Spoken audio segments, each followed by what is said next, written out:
Okay, although I said at the beginning that we're just going to get into the code and we're not going to really hang around too much on the theory, I thought there was a couple of things that would be very useful to talk about just at this moment.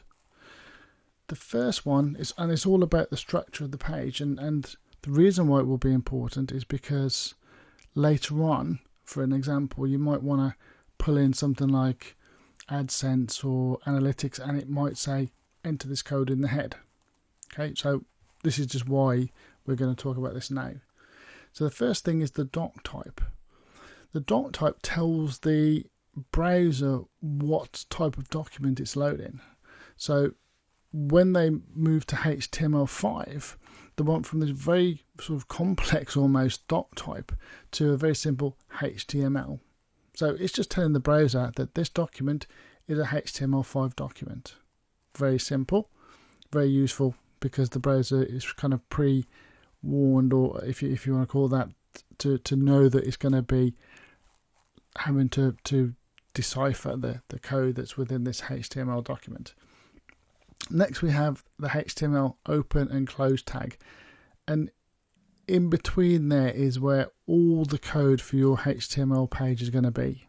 So this is saying we're starting to create some HTML, and this is saying that's it, that's the end of all our HTML code, end of our web page.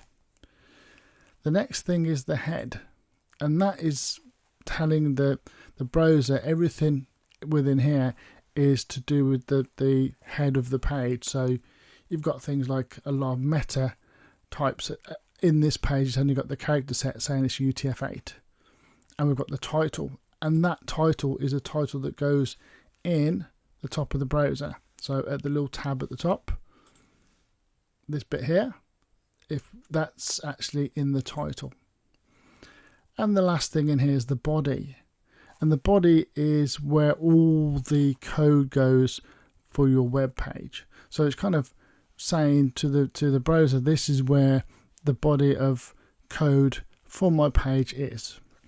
Now in the head you can have a number of different things, as I say, JavaScript, etc. Some plugins like analytics and AdSense, etc. say that you need to put a bit of code in the head, and then you put the code in the bottom of the body or whatever. But in the case of this course, we're not going to do much of that in the head. We're really going to be just putting code within the body. That's where your main web page is going to be. So I just wanted to clear that up now very quickly, the different sections, because as we go along we're not really going to talk about the sections. We're going to be concentrating on the actual HTML to create your page, and then the CSS to nicely format that page.